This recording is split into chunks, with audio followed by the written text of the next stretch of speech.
बोलो जयकारा बोल मेरे श्री गुरु महाराज की जय।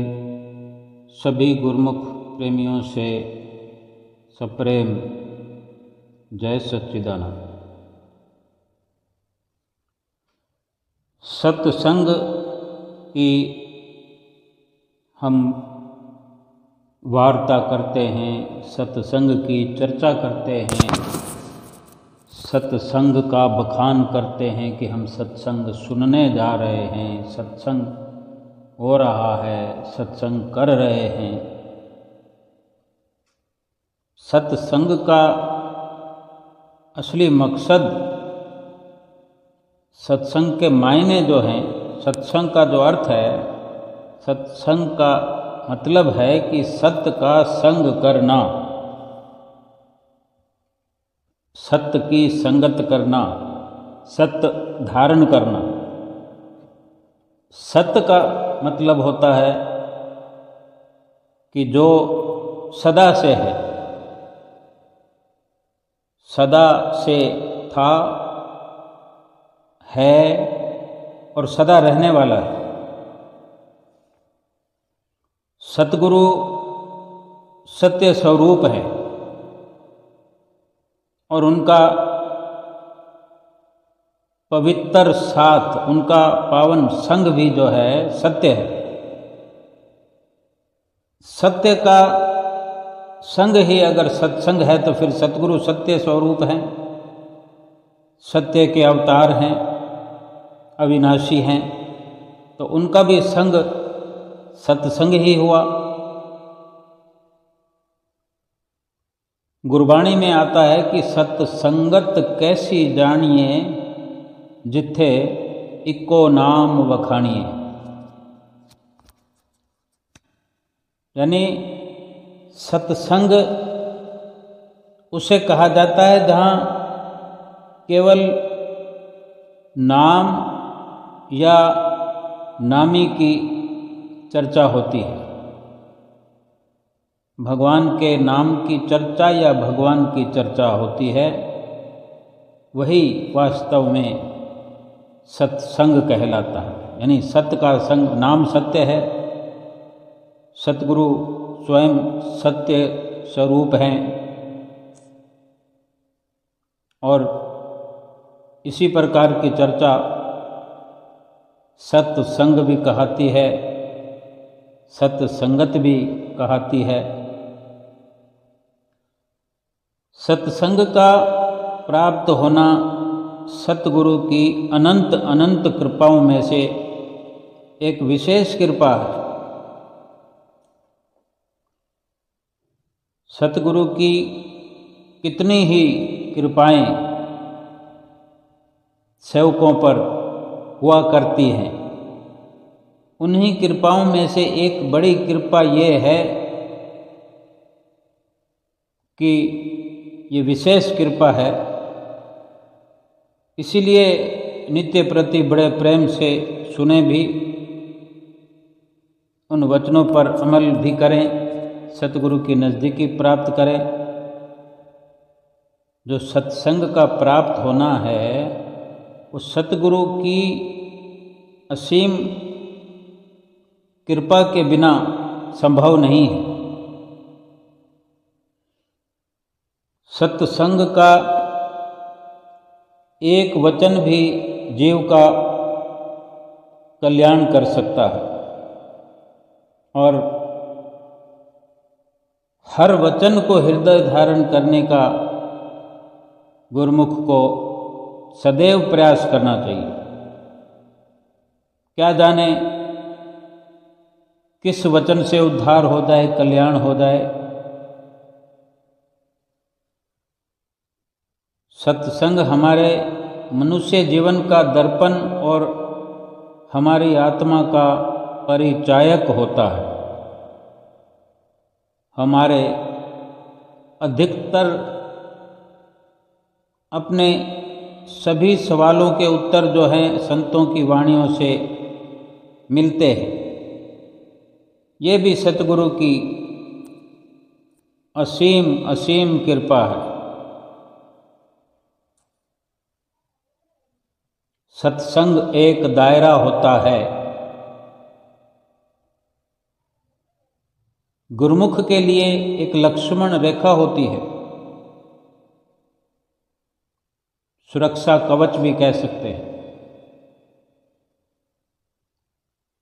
और इसी दायरे के अंदर माया प्रवेश नहीं कर सकती।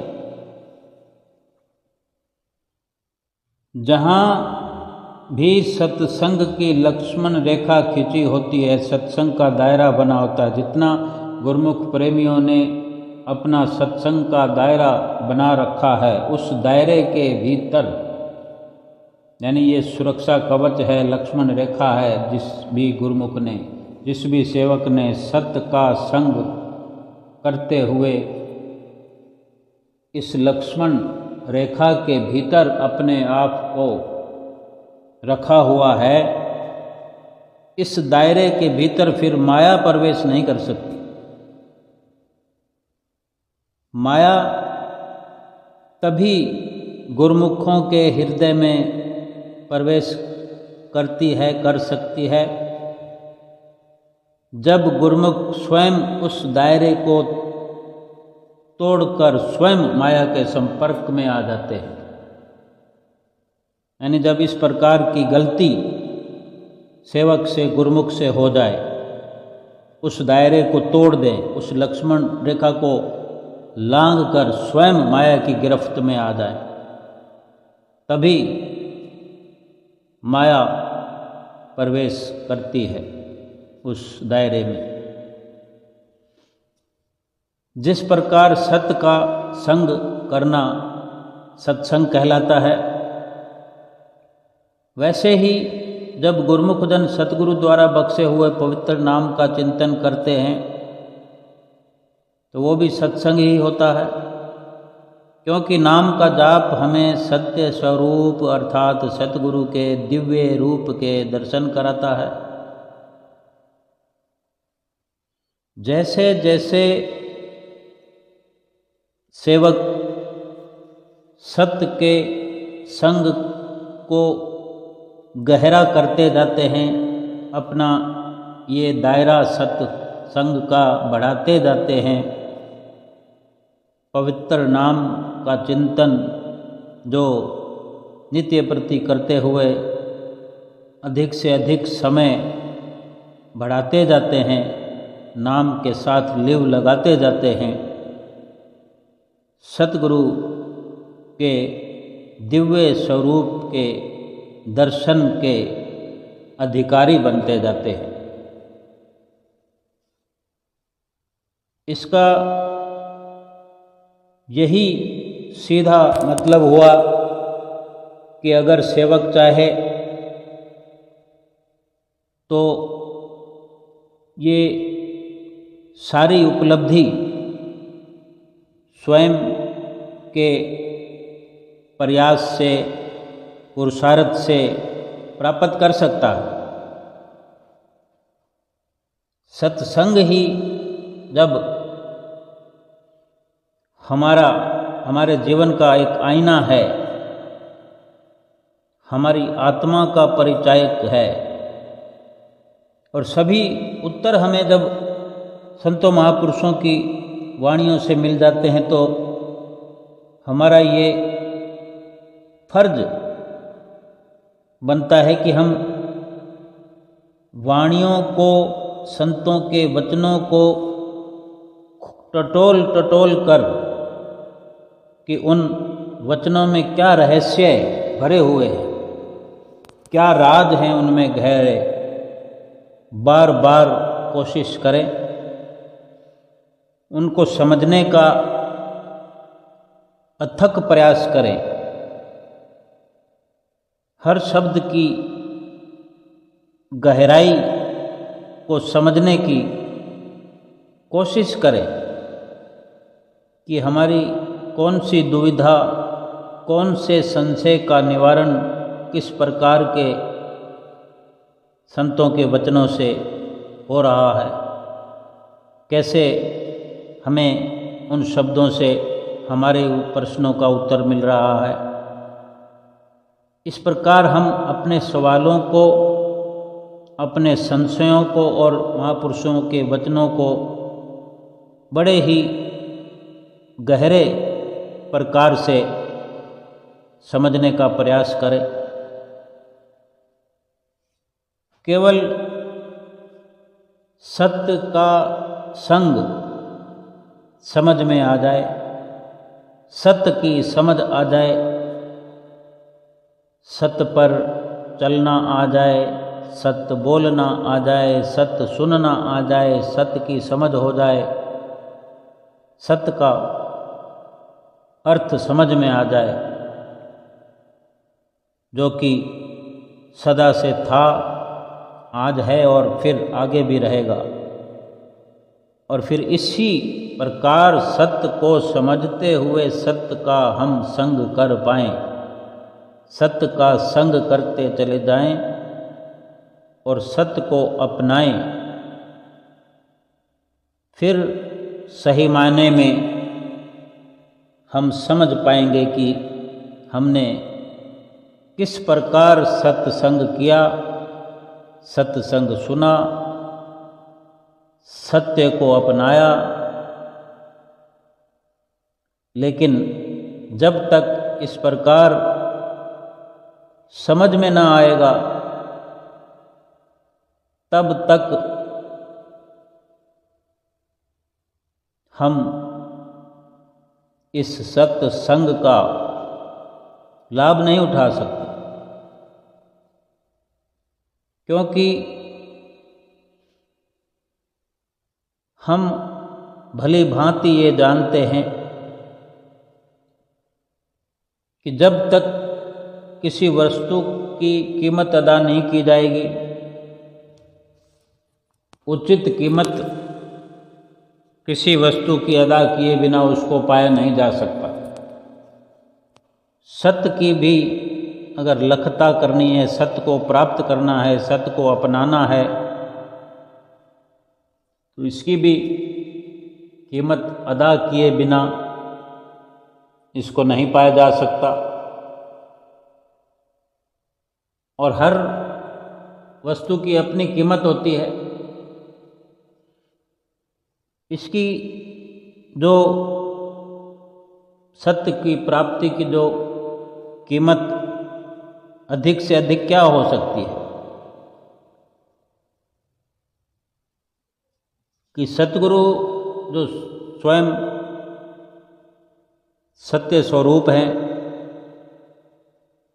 उनकी संगत करना भी सत्य को पाना है। तो क्या किस प्रकार हमने सतगुरु की संगत की है, सतगुरु को अपनाया है, अपना बनाया है, कितना हमने सत्य का अवलोकन किया है, ये अपने स्वयं के विचारों पर निर्भर हो सकता है।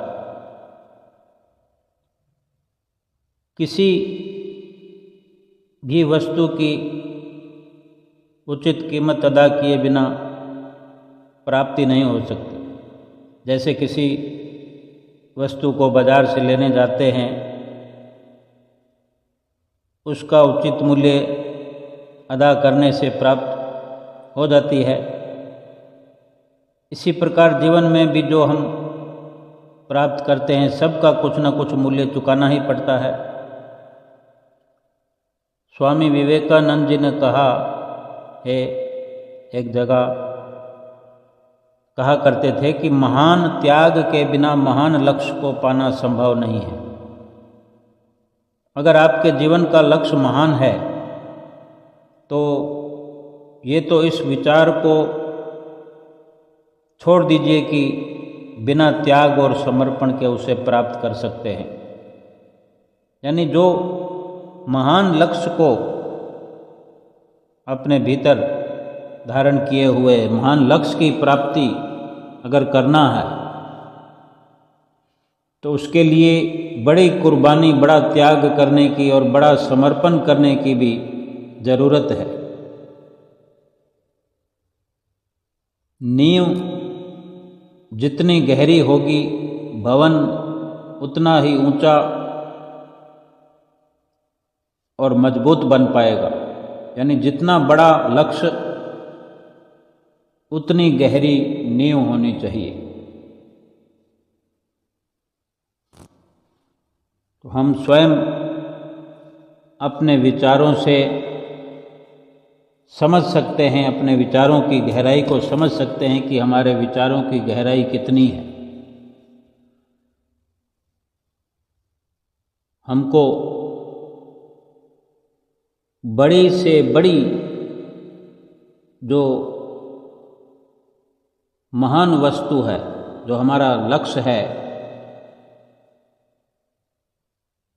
वो बहुत बड़ा है। अगर सत्य की प्राप्ति करनी है, सत्य की संगत करनी है, क्योंकि बड़ा लक्ष्य इसलिए है कि सारा संसार जो है झूठ के साथ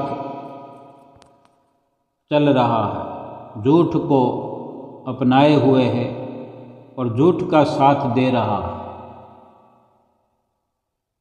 और ये केवल कहने से नहीं बल्कि करने में हर इंसान की झलक रहा है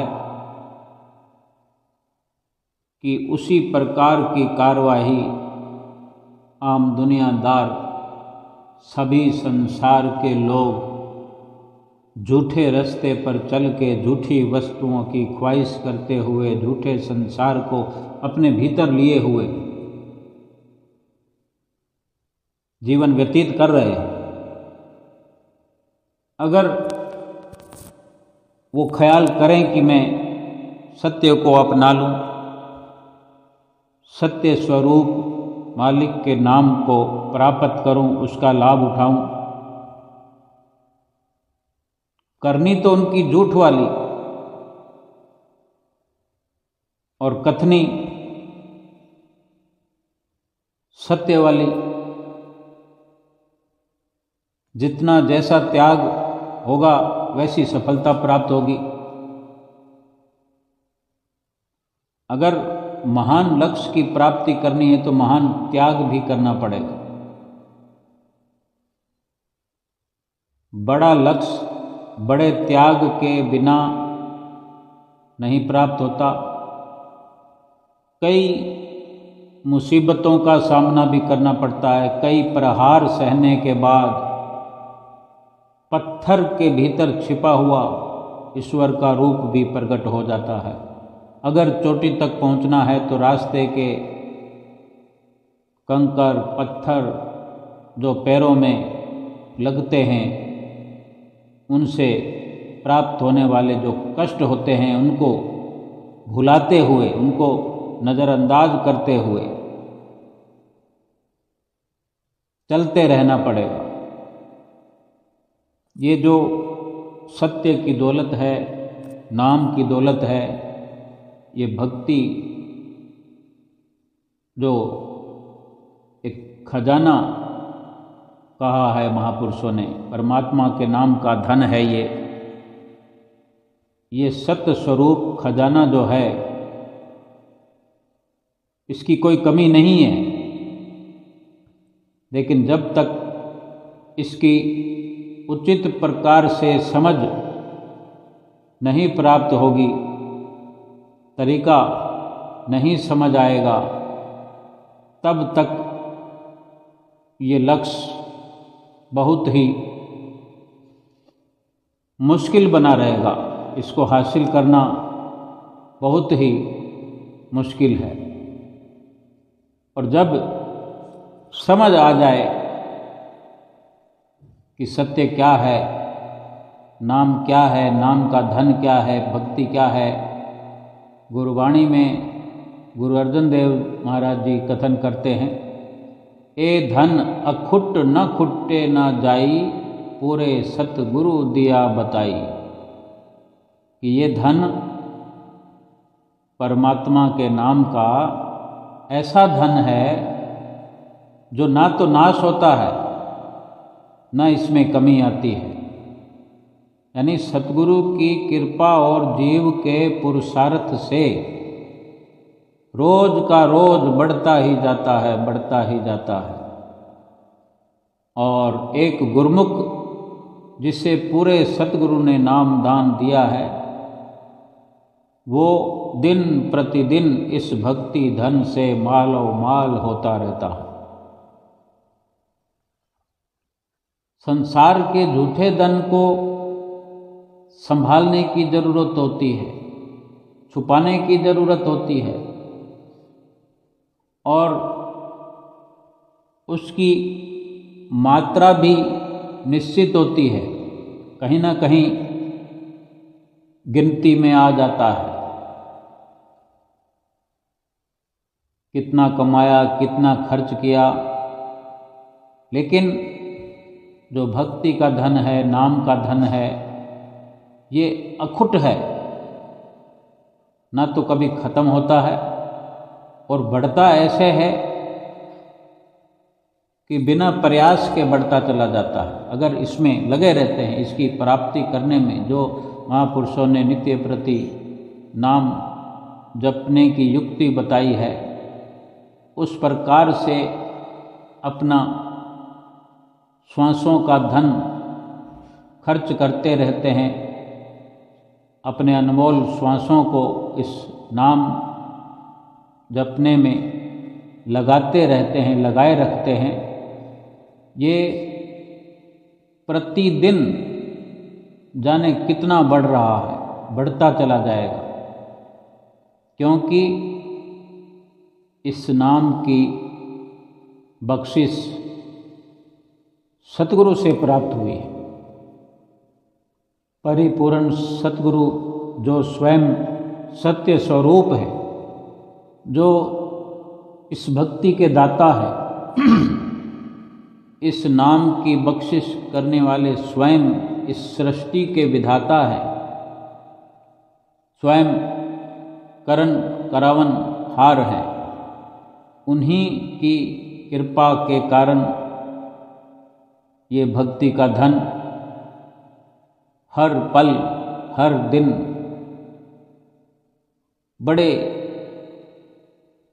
वेग के साथ, बड़ी रफ्तार के साथ बढ़ता चला जाता है, और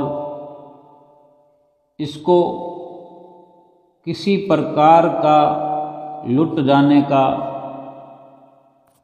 समाप्त हो जाने का, घट जाने का कोई डर नहीं, क्योंकि जो रास्ता सतगुरु ने बताया है, उसी रास्ते पर चलने के कारण और सतगुरु की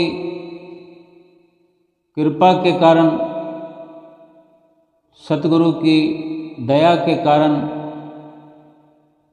ये संभव हो पाता है, ये संभव हो रहा है कि इसको सतगुरु की दया से ही संभालने में सफलता प्राप्त होती है, और सतगुरु ही हर वक्त इसका ख्याल करते हैं, वे ही इसको बढ़ाने में स्वयं हमारी मदद करते हैं और हमारे हर पल हिफाजत भी करते हैं। केवल गुरमुख का परम कर्तव्य होना चाहिए कि अपने भीतर जो पहले से जो झूठ का संग अपनाया है, झूठ के रास्ते पर चलते हुए झूठे संसार की संगत हो रही है, झूठे संसार के झूठे विकार भीतर में भरे हुए हैं, जिसके कारण सत्य भीतर प्रवेश नहीं कर रहा है, क्योंकि पहले से माया ने प्रवेश कर रखा है। जब तक मायावी विचारों को, विकारों को भीतर से बाहर न किया जाएगा, निकाला नहीं जाएगा, उस हृदय के बर्तन को खाली नहीं किया जाएगा, तब तक सत्य की प्राप्ति नहीं हो सकती, सत्य भीतर प्रवेश नहीं कर सकता और कोई लाभ भी नहीं सत्य के भीतर प्रवेश करने का, जब तक कि बर्तन पहले से साफ ना हो। एक महात्मा का किसी से, किसी वणिक से मिलन हुआ। उस वणिक ने महात्मा से नाम की दीक्षा के लिए अनुरोध किया, विनती की, तो संत ने टाल दिया। लेकिन उस वणिक ने पांव पकड़ लिए, मगर फिर भी साधु ने कुछ समय बाद आकर के दीक्षा देने का वादा किया कि कुछ समय बाद आऊँगा, तभी तुम्हें दीक्षा प्राप्त हो सकेगी। फिर उसके बाद 5 पखवाड़े बाद महात्मा जी उसी वणिक के द्वार पर पहुँचे और भिक्षा के लिए आवाज़ लगाई। वणिक ने आवाज़ को पहचान लिया कि ये वही संत की आवाज़ है। द्वार खोलने से पहले भिक्षा के लिए थाली एक से एक बढ़कर पकवानों से सजाई और संतों के नज़दीक पहुँच करके इस आशा से कि आज मुझे दीक्षा प्राप्त होगी, और साधु ने भी अपना बर्तन आगे करते हुए कि लाओ इसमें सब डाल दो। वणिक ने देखा, करमंडल में नज़र पड़ी तो वहाँ उसमें बर्तन में, करमंडल में कुछ कूड़ा करकट भरा हुआ था। तो ये सब देखकर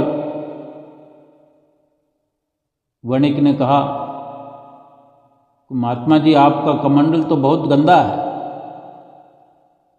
उसमें भोजन डालने से अशुद्ध हो जाएगा, फिर खाने के लायक नहीं रहेगा। साधु ने कहा कि थोड़ा सा ही कूड़ा करकट है, कोई बात नहीं, डाल दो। तो वणिक ने कहा, बेशक थोड़ा सा ही हो, लेकिन इसको अगर साफ करके अगर भोजन इसमें डाला जाए तो बिल्कुल शुद्ध का शुद्ध भोजन खाने के लायक रहेगा। क्यों ना इसको साफ किया जाए ताकि बिल्कुल भोजन जो है शुद्ध ग्रहण करें आप। तो सभी वणिक की इस प्रकार की बातें सुनकर साधु ने कहा, इसी प्रकार विषय विकारों से मलिन अंतःकरण का बर्तन तुम्हारा दीक्षा मिलने से दीक्षा अशुद्ध हो जाएगी, फिर कोई फल प्राप्त नहीं होगा, उसका कोई मतलब नहीं निकलेगा। जब तक अंतःकरण का बर्तन खाली न किया जाए, साफ न किया जाए, मलिन विकारों को बाहर न निकाला जाए, तब तक दीक्षा के कोई मायने नहीं है। जो तुम्हारी भीतरी ये दिली इच्छा है दीक्षा प्राप्त करने की, तभी हमने तुम्हें पहले कहा था कि कुछ समय बाद आएंगे, और आज भी तुम ये समझ पाओ, फिर स्वयं हमें बताओ। तो वणिक ने सब कुछ समझते हुए इशारा समझ लिया और संत जी के चरणों में प्रणाम किया और कहा कि महाराज, मैं अभी दीक्षा के काबिल नहीं हूँ, मैं अभी से अपने पात्र को, हृदय रूपी पात्र को दीक्षा के काबिल बनाने में लग जाता हूँ, और इस प्रकार मैं स्वयं समझ पाऊँगा कि अब मैं दीक्षा के काबिल हुआ हूँ, तभी मैं दीक्षा के लिए आपको फिर से विनंती करूँगा। कि ये जितने भी दृष्टांत हैं, ऐसा नहीं है कि हम समझते नहीं, हमारा जो सुनने का भाव रहता है वहाँ तक ठीक है, समझ भी लेते हैं, लेकिन भीतर उसको उतार नहीं पाते हैं। क्यों? कि भीतर से जो वातावरण है वो दूषित है, कूड़े करकट से भरपूर है, मायावी विकार भरे पड़े हैं, झूठ के पुलिंदों से, झूठे विचारों से, झूठे विकारों से भरपूर हमारा हृदय का बर्तन दुर्गंध युक्त है। अगर समझ आती है तो उस समझ के साथ साथ जीवन अमली बनाने का प्रयत्न हमें करना चाहिए। सेवक का, गुरुमुख का हर पल का ये कर्तव्य होना चाहिए कि अगर मुझे सत्य स्वरूप परमात्मा की प्राप्ति करनी है, जो कि ये इस जीवन का सबसे बड़ा लक्ष्य है,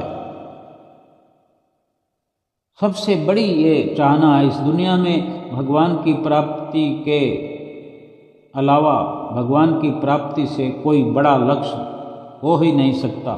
सारी दुनिया के समान, सारी दुनिया की उपलब्धि, सारी दुनिया की तरक्की एक तरफ, और केवल मालिक के कुल भगवान की या भगवान के नाम की प्राप्ति का ख्याल एक तरफ, फिर भी लक्ष्य भगवान की प्राप्ति का सारी दुनिया की प्राप्ति से बड़ा कहलाएगा। क्योंकि भगवान और भगवान के नाम की प्राप्ति होने पर संसार की सारी झूठी वस्तुएं, संसार के सारे झूठे सुख, संसार की सारी तरक्कियां सेवक के पीछे हो जाती है। लेकिन अगर संसार की तरक्कियों के पीछे जीव लगा रहे, ये सेवक लगा रहे, तो मालिक के नाम और मालिक का जो सत्य स्वरूप होने का, प्राप्त होने का जो सुख है, वो लेस मात्र भी उसको नहीं पहुंचता। फिर हम स्वयं समझ सकते हैं कि भगवान और भगवान की प्राप्ति वाले लक्ष्य को पूरा करने में अपना स्वर्णिम समय खर्च करना चाहिए, अपने अनमोल श्वासों को खर्च करना चाहिए, या झूठे संसार में लग करके अपने सच्चे लक्ष्य को भुला देना, सच्चे लक्ष्य से दूर हो जाना, सत्यता की प्राप्ति से वंचित हो जाना, नाम के खजाने की दौलत से खाली होकर के फिर एक वक्त ऐसा आएगा जब इस दुनिया से ये जीव अपने समय को अपने समय के अनुसार शरीर छोड़ करके जाना पड़ेगा। ये शरीर है तब तक ही ये जीव इस शरीर के माध्यम से ही उस सत्य स्वरूप परमात्मा और सत्य को प्राप्त करने में सफल हो सकता है। अब ये हम स्वयं विचार करें कि हमने कितना कुछ गंवा दिया, यानी सत्य के साथ जुड़ने में, सत्य को अपनाने में, सत्य की प्राप्ति में, सत्य को एकत्र करने में हमने कितनी गफलत की है। आज कितना हमारे हाथ में, हमारे मुट्ठी में, हमारे अंतःकरण में हमने सत्य एकत्र किया है, सत्य नाम की दौलत को, भक्ति के धन को, मालिक के स्वरूप को कितना स्टोर किया है, कितना एकत्र किया है, जो उनके वचनों से ये निश्चित तौर पर ये सत्य है कि नाम की निरंतर कमाई से फिर ये धन, नाम का धन पल पल करते, दिन दिन करते, बड़ी तेज रफ्तार से फिर ये बढ़ता चला जाता है। कितनी सफलता को अग्रसर होता जा रहा है जो नाम की कमाई में लगा हुआ है। जो इतने लाभ का लक्ष्य अगर हमने बनाया हो, लेकिन उसके अनुसार फिर अपने वक्त को करनी में तब्दील न किया हो, करनी में क्रियान्वित न हुए हों, हम कथनी में ही रह गए हों कि हम सत्संग में गए, हमने सत्संग किया, फलां संतों ने सत्संग सुनाया, हमने सुना, उन्होंने एक कथा सुनाई थी, एक दृष्टांत सुनाया था कि सत्य को ऐसे पाया जाता है, सत्य को ऐसे अपनाया जाता है। इस प्रकार के कथन से सत्य की प्राप्ति नहीं होती। ये केवल सिफत हो गई संतों के वचनों की। लेकिन जब तक उन वचनों पर अपने आप को क्रियान्वित नहीं किया जाएगा, अपने आप को लगाया नहीं जाएगा, उन वचनों के अनुसार जीवन को अमली बनाया नहीं जाएगा, तो फिर सत्य को और सत्य स्वरूप परमात्मा को पाया भी नहीं जाएगा।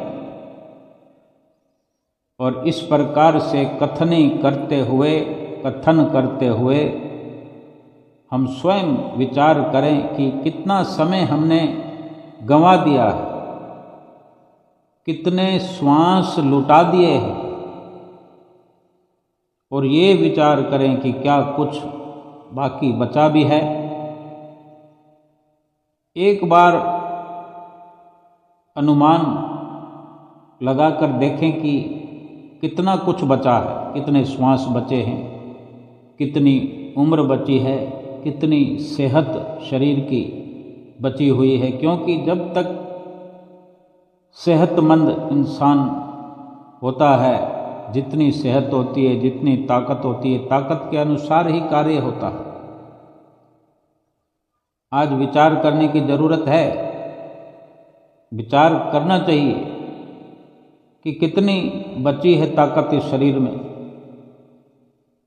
अगर आज तक नहीं कुछ किया तो अब क्या सोच रहे हैं कि इसी प्रकार बाकी का समय भी यूं ही गंवा दिया जाएगा, श्वासों को लुटा दिया जाएगा, या फिर आज संतों महापुरुषों के वचनों पर अमल करते हुए ये लाभ प्राप्त करने का हम जिम्मा उठाएं।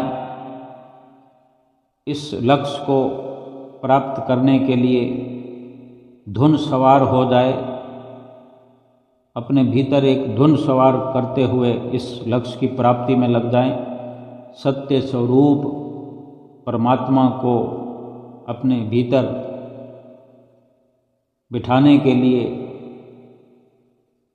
सत्य नाम की दौलत को अपने भीतर एकत्र करते हुए श्वासों को खर्च करें, समय को खर्च करें, शरीर में बची हुई ताकत को खर्च करें, ताकि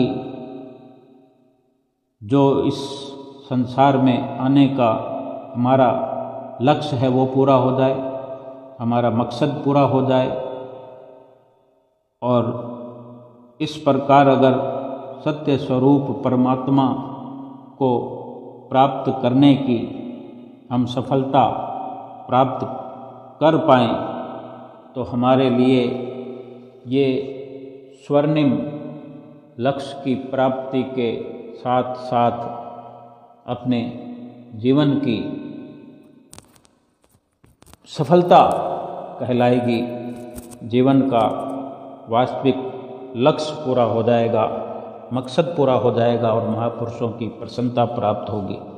बोलो जयकारा बोल मेरे श्री गुरु महाराज की जय।